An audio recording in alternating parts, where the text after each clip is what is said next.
Welcome to Part 3 of JOULUTARINA. Be sure to listen to Parts 1 and 2 if you haven't already. We are presenting this in 3 parts as part of our weekly story releases. Originally recorded for a live audience over 15 years ago in December of 2010, the audio can be a little bit iffy. You might hear the storyteller referencing or speaking to people in the audience at that time. But I hope you think it is worth listening because it is such a special, wonderful story. We will endeavor to do a full re-recording of the whole story for release next year. If you like, you may subscribe to our channel so you'll be notified of updates and new releases. There is more information about the book and the movie and StoryLink Radio in the description of this video. And as always, please feel free to reach out to us at admin@storylinkradio.com. And now, on to Part 3 of JOULUTARINA. Chapter 11. The First Christmas Tree.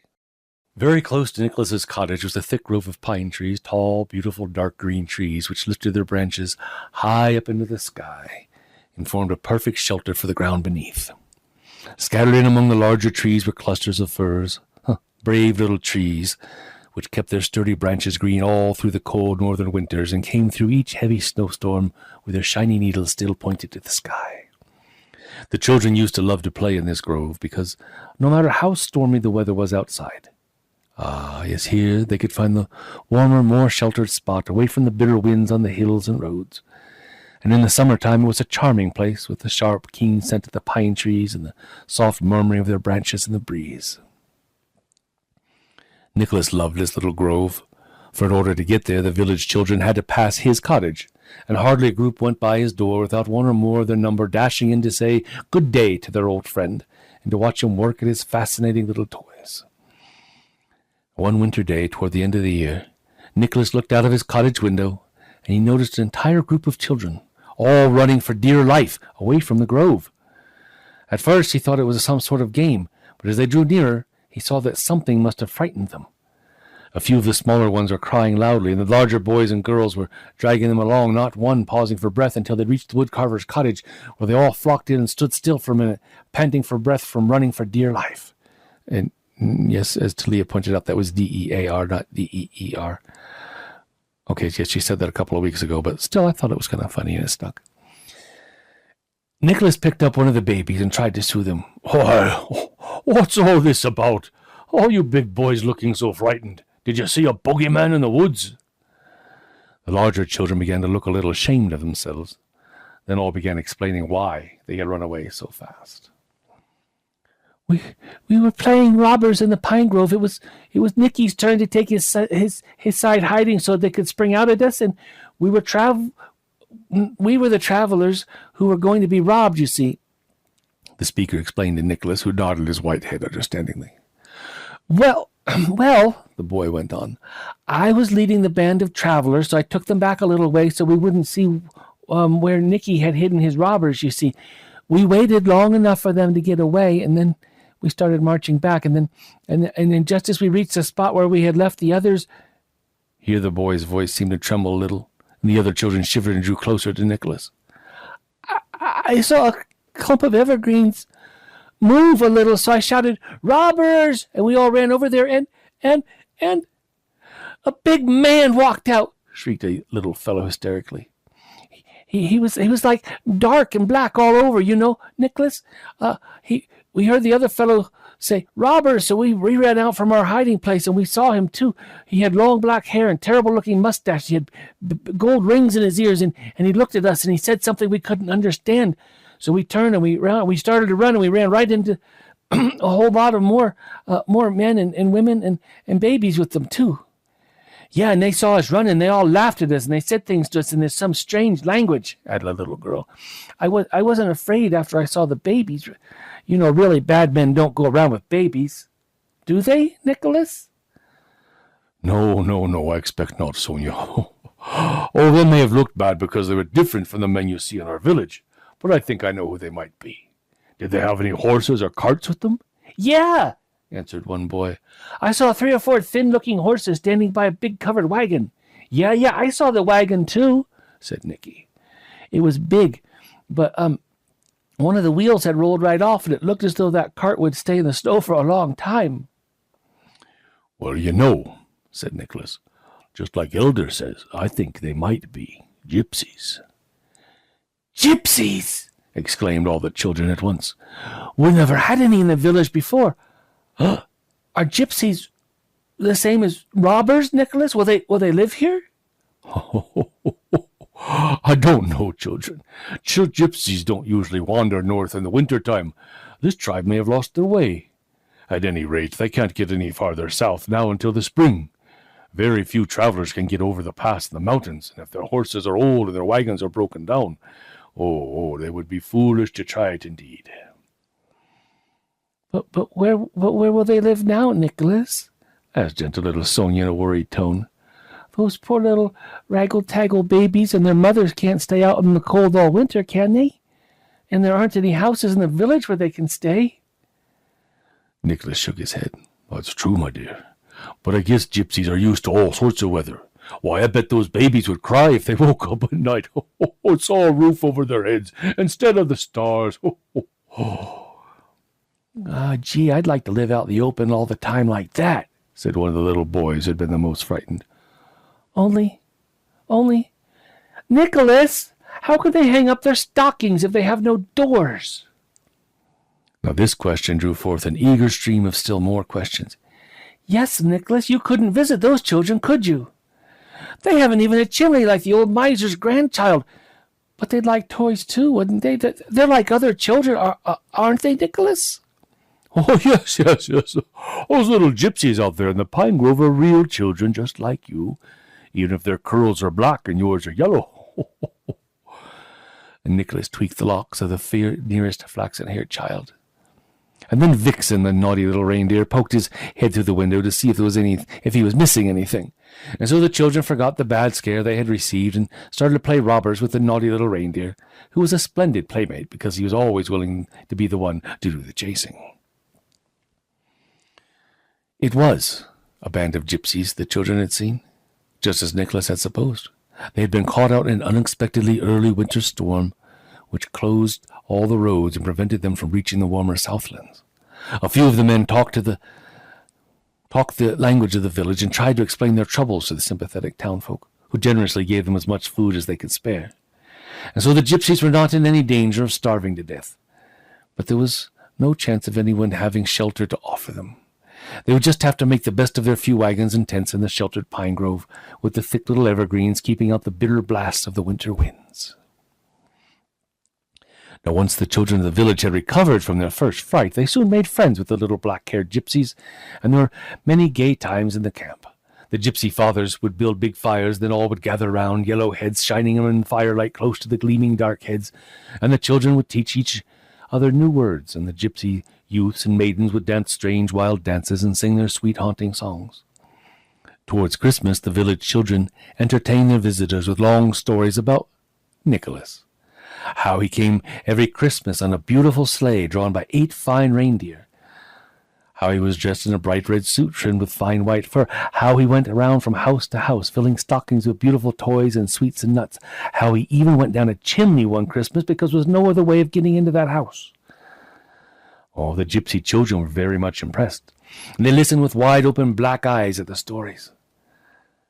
Then they would look down at their ragged dresses and trousers, or glance over the rough tents and cluster of fir trees that were their houses, and would shake their heads. Well, he couldn't visit us. We have no doors and no chimneys, and we never wear stockings. Little Sonia, who wanted everyone to be happy, reported some of the things to Nicholas and came away from his cottage with a contented mind, for she knew that the wise smile on Nicholas's lips meant that he had a plan in his kind old head. Christmas Eve finally arrived, and this year, after he had finished going to each house in the village, Nicholas, to the astonishment of his reindeer, drove them right past the cottage and out into the forest. He stopped at the edge of the pine grove, where he was met by a dark figure. It was Grinka, the leader of the gypsy band. Nicholas handed the man some white object. "Here are the candles, Grinka. Remember what I said you're to do."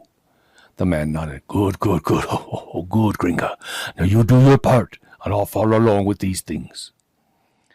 These things consisted of Nicholas's sack, which he carried along with him as he followed Grinka. The gypsy paused at every little fir tree in the grove, deftly twisting a piece of cord around the base of each candle and so tying it to a branch. And then Nicholas would finish decorating the tree, tying to the green branches shiny red apples and brown nuts, and of course a sample of every one of his hand-carved toys. It was a long task, because there were over 10 of the little evergreens to be trimmed out, but Nicholas insisted on having a tree for every family of gypsy children. So it was almost dawn when they finally finished their work. "Now, for the lights," said Nicholas. They both went around quickly from tree to tree, touching a taper to each candle until the whole dark grove was twinkling and glowing like the center of a warm hearth fire. "Ho, ho, ho, look at that. I think that's the prettiest part of it all," said Nicholas. "You must be sure to awaken the children before the sun gets through the pines and spoils the effects." "All right," said Grinka. "I'll go away and wake them now before you go." "Oh, no, no, no, no. They mustn't see me. The children must never see me. It would spoil it all. Oh, now I must go, Grinka. I must go. Bye-bye." And he jumped into his sleigh and was off, with a jingling of silver bells and a crack of his long black whip. A few moments after his departure, Grinka had aroused all the children in the camp, and Nicholas should have stayed just to see the joy of the thin little faces as they came and capered among the trees, each one discovering something new to exclaim about. "It's the lights on these lovely little dark green trees that make everything so beautiful," said one child. No, it's the gifts. Just look at this pretty little doll I have." "Hey, it's the fruits and the nuts," added one half-starved looking little waif who was stuffing his mouth with goodies. "Oh, I think everything's beautiful because it's Christmas," decided one wise little boy. Yes, because it's Christmas," they all shouted, dancing around. "And these are our Christmas trees." Chapter 12. A Present for Nicholas. Oh la la, hi oh la la. Horvig was one of those timid little girls who hated to go to bed, not just because it was bedtime, but because it was so dark in her little room after the cheering living room of her parents' cottage. Horvig would shriek with fear when a tiny mouse ran across her path, and she would walk miles to avoid going down by the village pasture where terrifyingly big yet gentle cows were grazing. She was a somewhat lonely little girl, too, because certain of the big boys in the village, after discovering how timid Horvig was, well, they used to tease her by making sudden noises behind her back or by jumping at her from dark corners. So, most of the time, Horvig played by herself or with the smaller children of the neighborhood. And for those of you that just arrived, don't forget to click on the box nearby here. Her father used to grow impatient with his wee daughter. "Oh, what is to become of her?" he'd ask his wife. "Why, she's afraid of almost every living thing. She makes up a few extra ghosts and hobgoblins from the other world as well. I'm really worried. Sometimes I think the child must be daft." "That she is not," returned his wife warmly. "Holly has a good, sound little head on her shoulders, and it's only this streak of timidity that makes her seem different from the other children. Someday something will happen that will make her forget her fears. I feel sure of it. Oh, our wee Holly is such a good, affectionate child. She'd do anything for someone she loved, even if it took the last ounce of her very courage." Well, perhaps you're right," answered her husband. "But I hate to see it going on like this. It isn't natural for a child her age to go about alone all the time." "Well, as long as Holly has her flowers, she'll never be alone," said the mother. "She has such a way with them, too. Our garden is the loveliest in the village for even the short summer we have." "Flowers!" exclaimed the big man in disgust. "We have them in the yard in the summer, then she putters over those flower pots all winter in the house. Silliness, I call it." And he stamped impatiently out of the cottage and left his wife smiling, half sadly, a little window box of the silly blossoms. Now, Holly's love for flowers and the luck she had in raising them in the harsh northern climate were really remarkable. As her mother had said, the little yard around the cottage was lovely all through the summer with flowers of every hue. And then when the first sharp frost of the autumn was felt in the air, Horvig tenderly transplanted into boxes and jars those of the flowers and plants which would keep in the house. and carefully gathered seeds from the others for the spring plantings. Of course, like all the other children of the village, Holvig hung her stocking on the door every Christmas Eve and every Christmas morning to discover the same lovely gifts and sweets. Being an affectionate child, she became passionately devoted to good old Nicholas, an affection second only to her love for flowers. But unlike the other children in the village, Holvig couldn't take for granted the open-handed generosity of the woodcarver. She wanted to express in some way her gratitude and appreciation that someone did not think her queer and odd because she did not run about with the other children. Well, what could wee Holly do? She thought, and finally hit upon something which might please Nicholas. She would give him something that gave her more pleasure than anything else in the world. She would share her flowers with him. She always had enough. In the summer the garden was a riot of color. In the winter she usually had such a careful way of handling her plants that they were always some in blossom. And so, thoroughly pleased with her idea, the little girl selected a small bouquet of bright blossoms from her window boxes. For it was now winter, and bundled herself up in her cloak and cap and started off for Nicholas's cottage. "Oh, I'm glad he lives at the edge of the wood," Holvig thought to herself as she trudged along the wood through the deep snow. "I don't think I'd ever get to see him if he lived away in the wood. I never could bear to go that far from the village." As she approached the woodcarver's cottage, she was wondering what would be the best way of presenting her offering. "Oh, gosh, I would like so much to see him and to talk to him," she said to herself. "I'm sure he doesn't know me, for they say he's getting so old now he doesn't remember all the children in the village, but just fills a stocking whenever he sees one. But I think it would be more fun just to leave the flowers outside the door the way he leaves his gifts. That's what I'll do. Just what I'll do." She decided this, and she skipped along until she reached the gateway into the cottage. Holvig stole silently across the yard and was just about to leave her posies on the doorstep when she was startled by a loud crash from the nearby stable. Her heart almost stopped beating, then raced and pounded with fear as she saw a huge animal rushing right towards her. She was too terrified to move. Her feet remained rooted in the snow, and her icy little hands held desperately to the little bouquet of flowers. The awful thing made its way straight to her. She shut her eyes and thought wildly, "I'm going to die. He'll surely kill me." A moment which seemed like a year passed while she waited silently for death.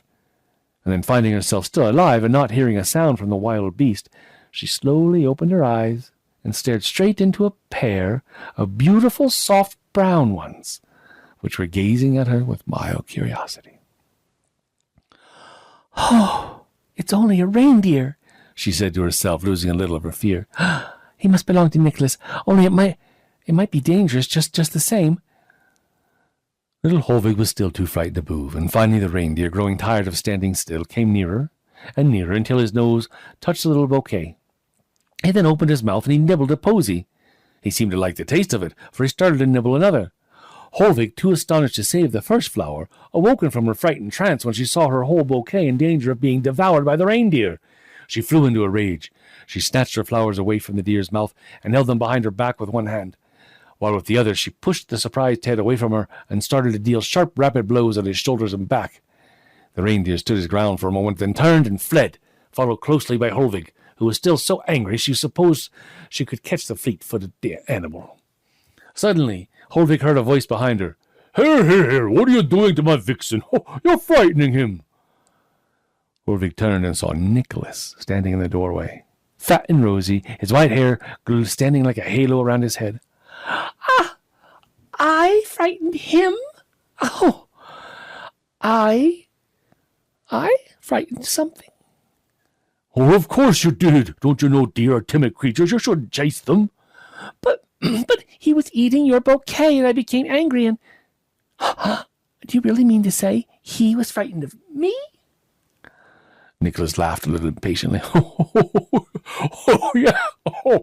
Oh, yes, but my goodness, child. Why do you keep saying that? Don't you think anything could... Don't you think you could frighten an animal like that, Well, no, I never scared anybody in my whole life. Everybody's always frightening me, you know. Nicholas looked down gravely into the solemn little face. Oh, come into my workroom and we'll talk a while. I think we shall have to get acquainted. And then, after they were comfortably installed in the cheery little room and Holvig had been given a bowl of warm milk elder. Nicholas continued. What is your name, my dear? Holvig is my real name, but everyone just calls me Holly. The little girl answered. Oh, I almost forgot. And she dashed out of the yard again, returning in a few seconds, bearing a somewhat bedraggled bunch of flowers. Oh, they look terrible now. You see, that vixen ate some of them. A unicorn would never do that. And then I dropped them in the snow when I started to chase him. But I guess there's enough left. If you like them, I brought them for you, she finished shyly. Nicholas was so pleased by this offering that he wanted to know all about Holly's garden and her winter plants and her house and her parents and everything, and what she generally thought of reindeer versus unicorns. And so gradually the story came out, and the kind-hearted old woodcarver soon had a good picture of the kind of life the little girl had led. Timid, always thinking, shrinking away from something, never quite happy unless she was alone among her flowers.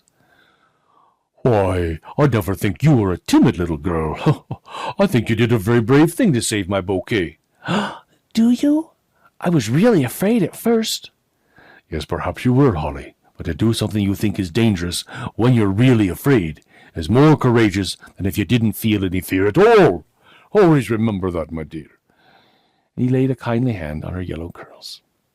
Yes, Nicholas, I will, promised the child solemnly, and I'll bring you some more flowers next week. And then Holly said goodbye and left the cottage. As she crossed the yard, she noticed Vixen poking his head at her from behind a tree.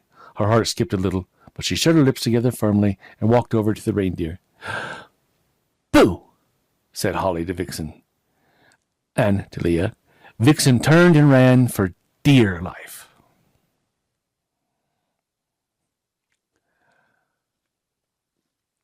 Chapter 13. Holly Gets Its Name. Often after that, Holly brought a bouquet of her flowers to Nicholas, and she and the woodcarver soon became very good friends. Nicholas would sit at his bench and work at his little toys, and Holly would sit on a stool at his feet and talk. Without the little girl suspecting it, her old friend would lead her to tell him of her fears, and she discovered that talking about them here in this cozy little room made them seem somehow less important.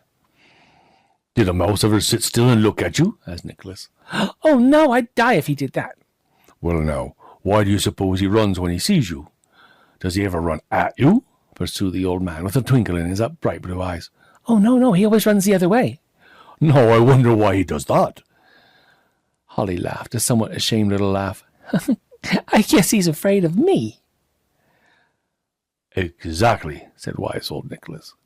Another time he said in a conversational tone, Now take rabbits, for instance. Are you afraid of rabbits, Holly?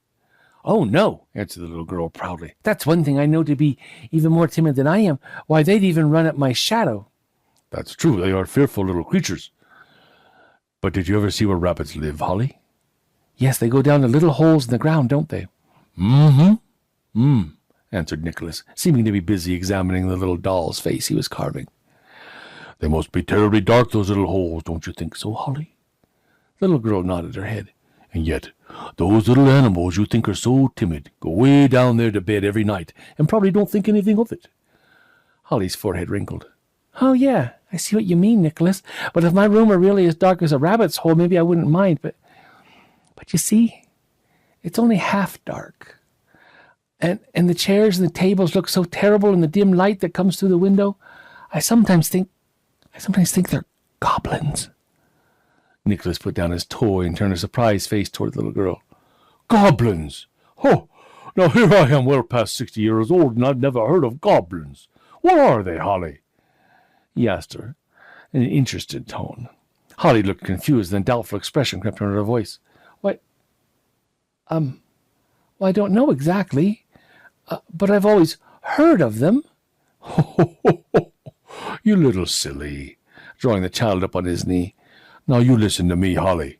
We're friends, aren't we? The little girl smiled lovingly at the kind, rosy face so close to hers and nodded her head vigorously. And you believe I wouldn't tell you something that wasn't true, don't you? Holly nodded again. Well, I'm going to tell you something. There aren't any goblins, there aren't any boogeymen, and there aren't any terrible creatures that just run around trying to harm little children. If you're a good girl and you say your prayers before you go to bed every night, nothing can harm you. Do you hear me? Nothing. Holly looked very much impressed. And Shandon paused to see if Rick had anything to say. Ah, there he is.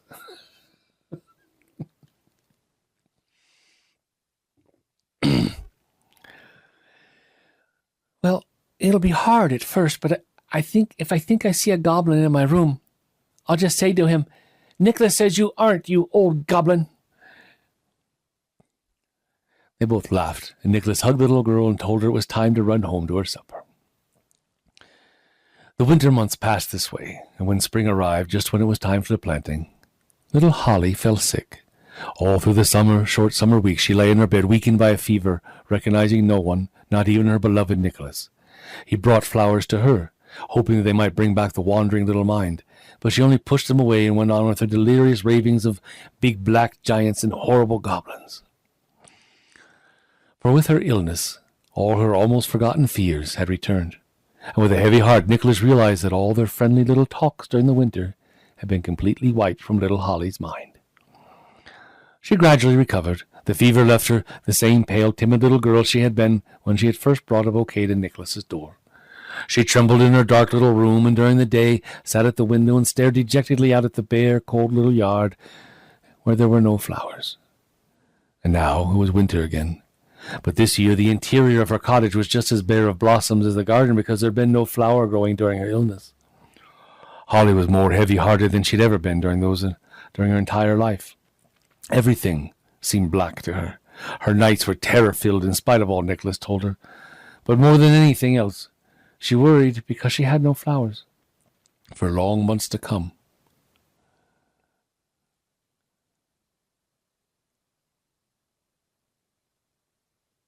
She would have nothing to bring to Nicholas, nothing for a kind old friend who tried to do so much for her. She pressed her thin little face against the window pane and looked with tear-filled eyes out into the bleak front yard. Two boys were passing the gate and paused to wave kindly at her. Holly waved back and wiped her eyes. She pushed open the casement a little and called out, What's that green stuff you have under your arm, Carl? The boys came over to the window. Carl held up an armful of beautiful branches, lovely little warm red berries scattered among shiny, pointed green leaves. Why, it's beautiful, exclaimed Holly, clasping her hands and her dull eyes beginning to sparkle a little. What is it? Where did you get it, Carl? We got it out in the woods, way back in the part they call the Black Forest. It grows like this, right in the middle of winter. I don't know what the name of it is. Oh, it's pretty, said Holly again. But, did you say the Black Forest? Yeah, answered Carl. And it's black all right. The sun hardly ever gets through those trees. And if you get lost there, I guess you'd stay lost, eh? Yes, sir, added the other boy. I wouldn't go there alone. I can tell you that. Well, come on, Carl, we gotta go. The two boys went on their way, leaving Holly with the picture of the bright red berries and the shiny green leaves still in her mind. Oh, how Nicholas would love that cheery little plant. The warm little berries somehow reminded her of him, so bright and rosy. Ah, but the Black Forest. She shuddered. Oh, there must be all kinds of terrible things in that place. Wild animals and strange noises, and maybe behind the trees, goblins. She shook a little then. Suddenly, she made a mental picture of herself in Nicholas's cottage, saying, I'll just look at him and say, Goblin, Nicholas says you just aren't. Holly buried her tortured little face in her hands. Oh, if I only dared to do it. Oh, he says to do a thing when you're really afraid is braver than if you felt no fear at all, but that's a horrible place. Even the boys are afraid to go there alone, but I haven't any flowers for Nicholas, and he's so kind to his children, and spring is so far away. So she sat there for a long time, her mind turning from one decision to the other. I've got to do it, to show him. No, I can't. Something terrible would happen to me, but he said nothing could harm a good child. I tried to be good. Oh, it's a bright day. Maybe there'll be some sun in the forest. If I hurried and I found the berries quickly, maybe I could be back again before nightfall. I think I'm going to do it. And Holly almost ran for her cloak before she had a chance to change her mind and before her mother returned from the village. Nicholas looked up from his work and he saw a little figure flying along the road right past his cottage into the woods. That looked like Holly, he thought, startled. No, it can't be. No, she's not well yet. And besides, the poor little thing will be too terrified to go into the woods. It must be some other village child.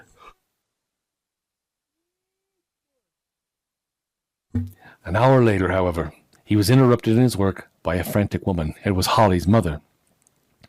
Oh, I thought she was here, the woman said, distracted. When I came home and I found her gone, I was angry she'd gone out while she was still so weak, but I was sure I'd find her with you, Nicholas. Oh, where has she gone? She's lost, and it's beginning to storm.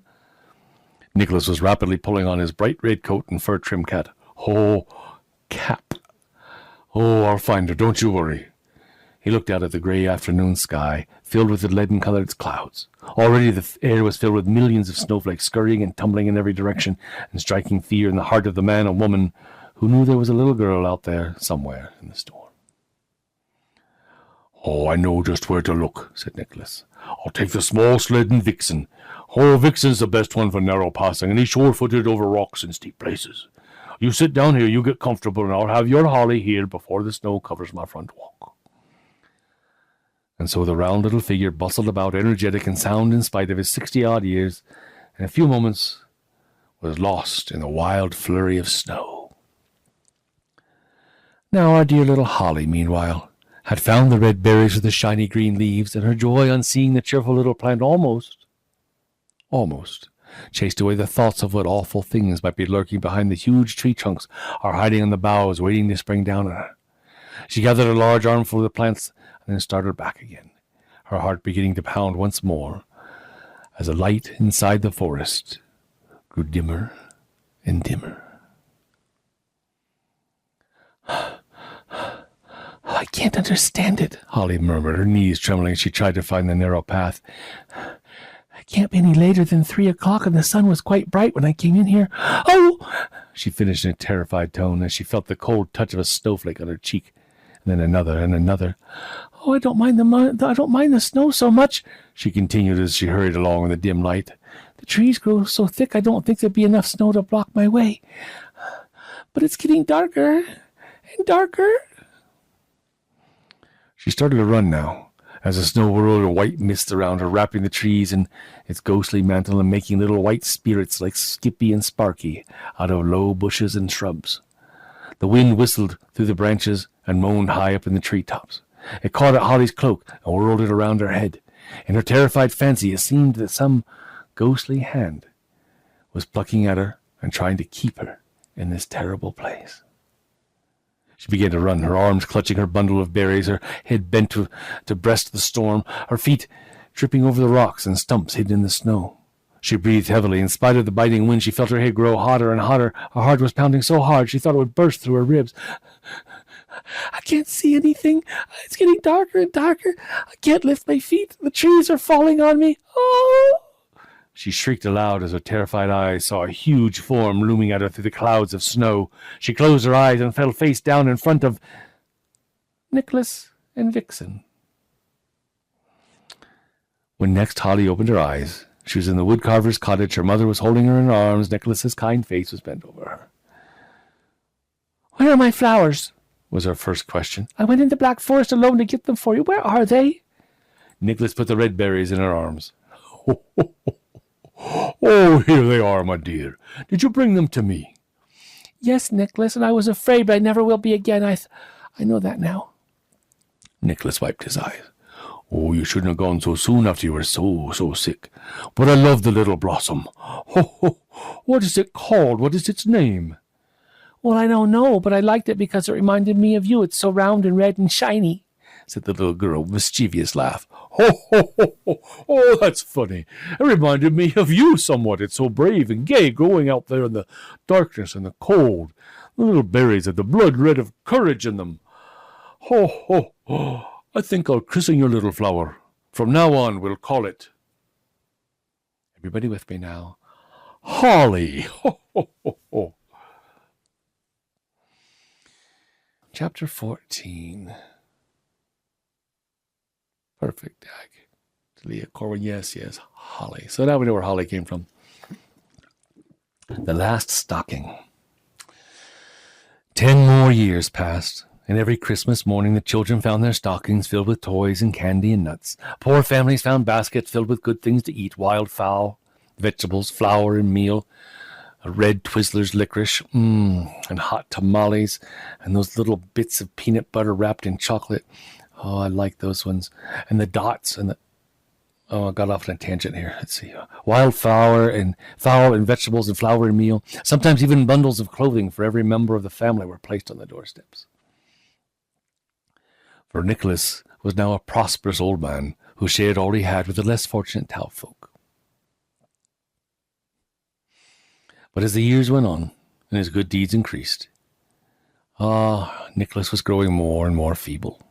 The villagers who loved and venerated him grew sad when their children prattled happily on Christmas morning over their toys, and the fearful thought in every parent's heart was, maybe next Christmas he won't be with us.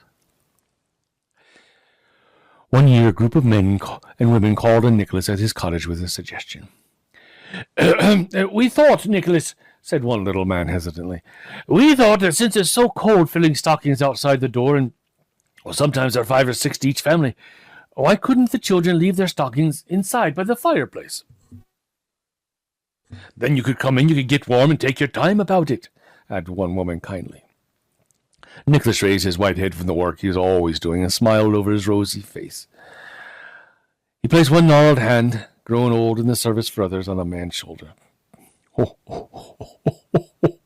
The idea of you coming here to tell me how to do my work. Talrig. Indeed, I remember filling an embroidered bag for you when you were tinier than your own children are now. And then they started putting stockings out instead of bags, and now you're going to put the stockings in. Well, the times change, I suppose, and I must keep up with the times. And so, my friends, indoors I will go, and I thank you for all your warm fires.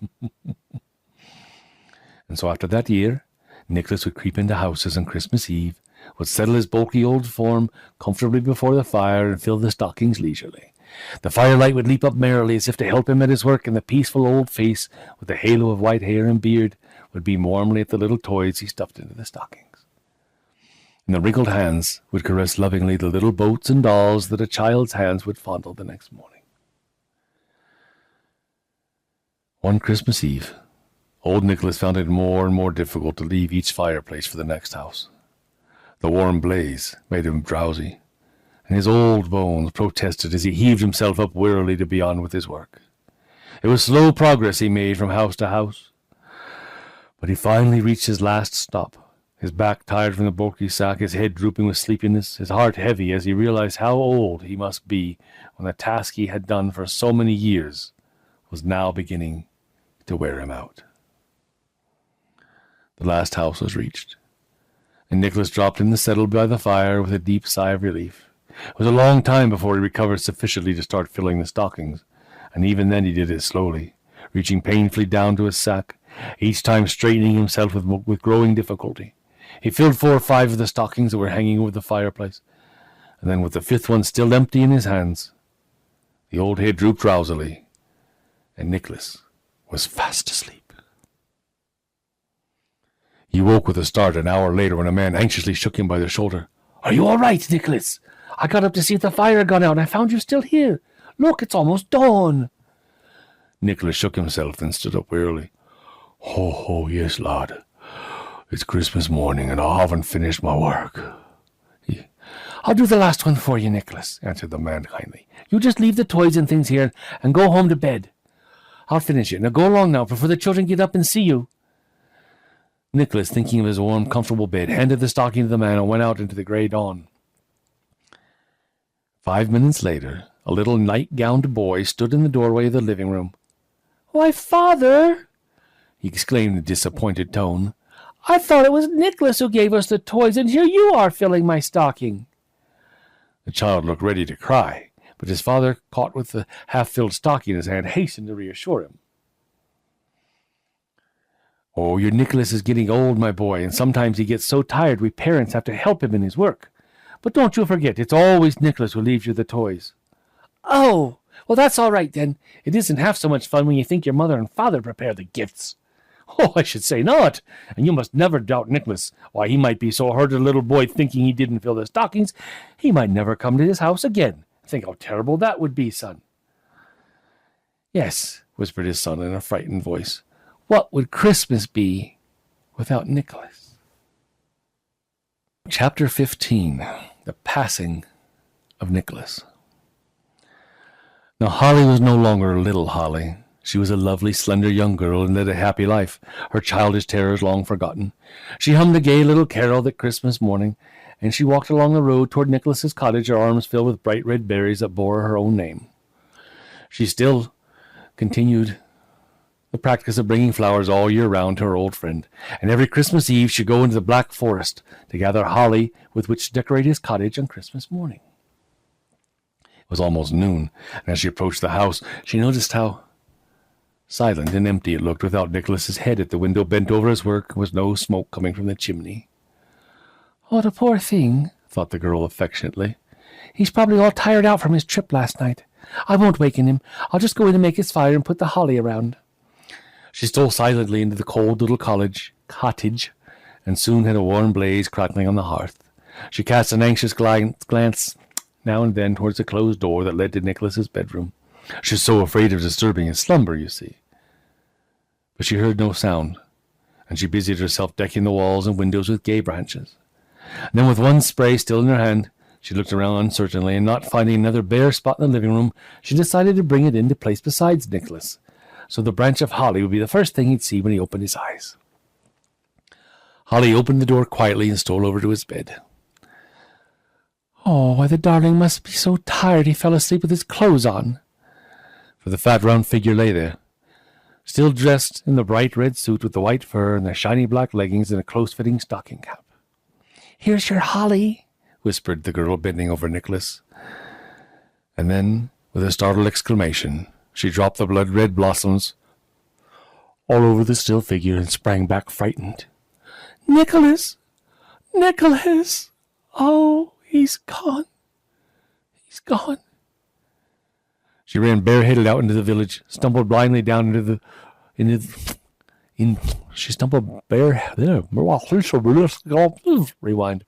She ran bareheaded out into the snow, stumbled blindly down the road into the village, and with tears streaming down her face, called loudly for the townsfolk. They gathered in little groups to listen to her story. The women murmured in broken tones between sobs, "Oh, he's dead," and clasped their wondering little children closer as if to comfort them from the loss of their dearest friend.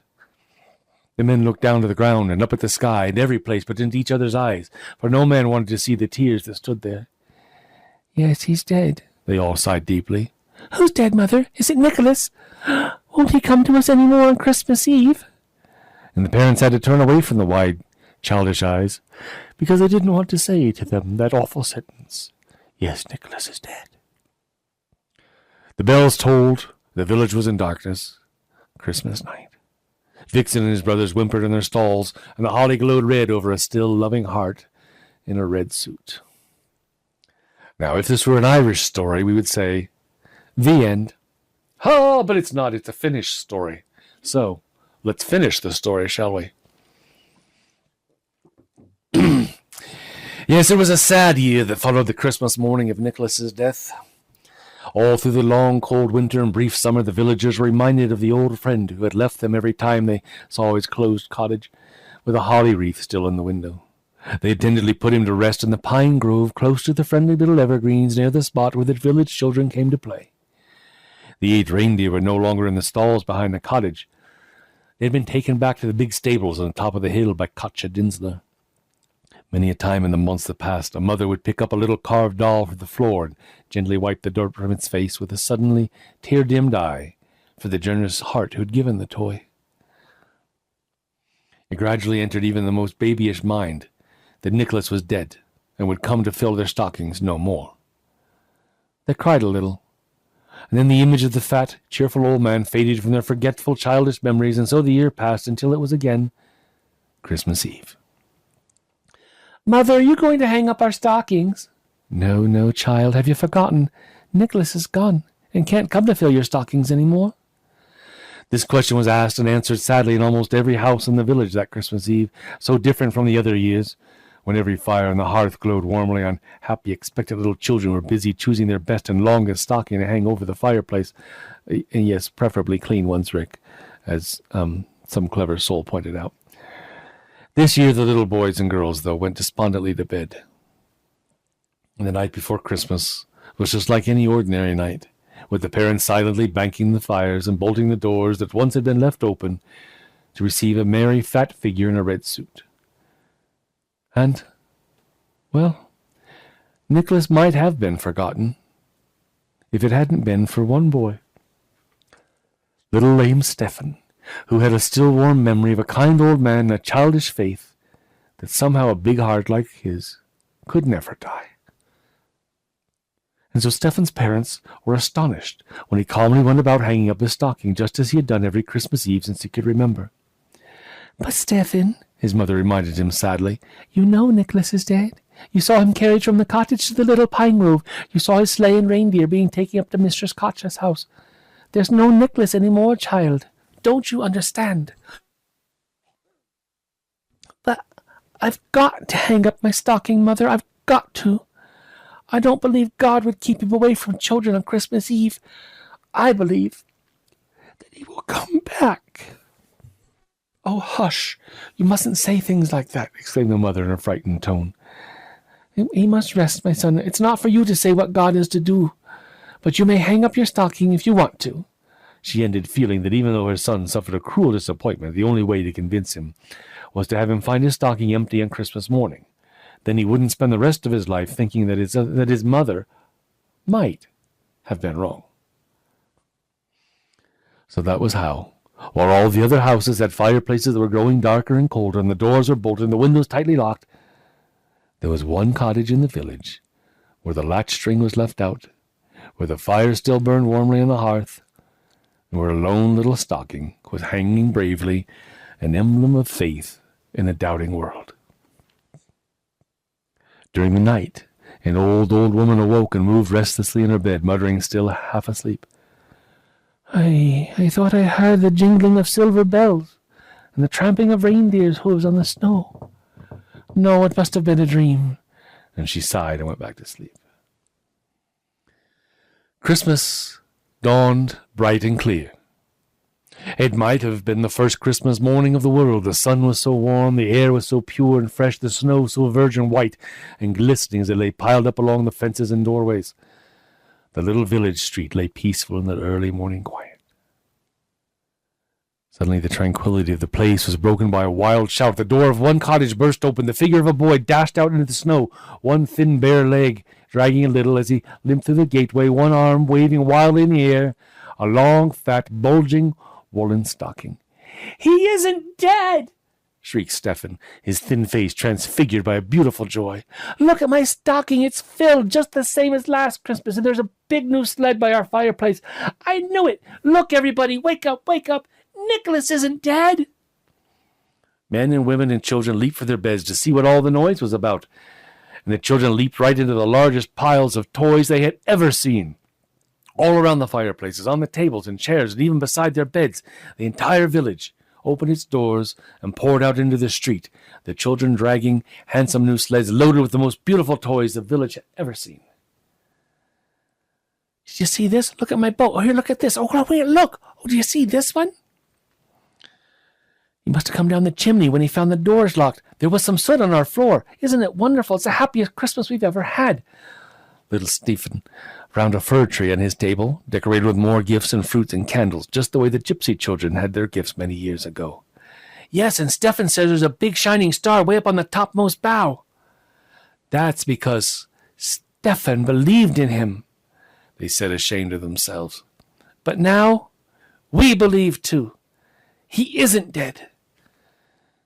And so the bells pealed out on Christmas morning, a joyful, happy sound, so different from the mournful tolling of a year ago, and the happy villagers almost sang the universal refrain, "He isn't dead." The children danced and ran around with their toys. The men looked at each other with solemn, awe-filled eyes. The mothers held their babies close and murmured, "He isn't gone, my pet. You'll grow up and Nicholas will still come to us."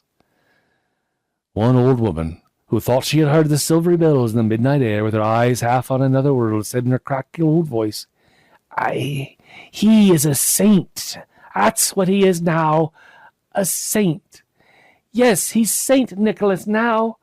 They all took up the shout, and the whole town joined the glad cry, "Saint Nicholas! Saint Nicholas!"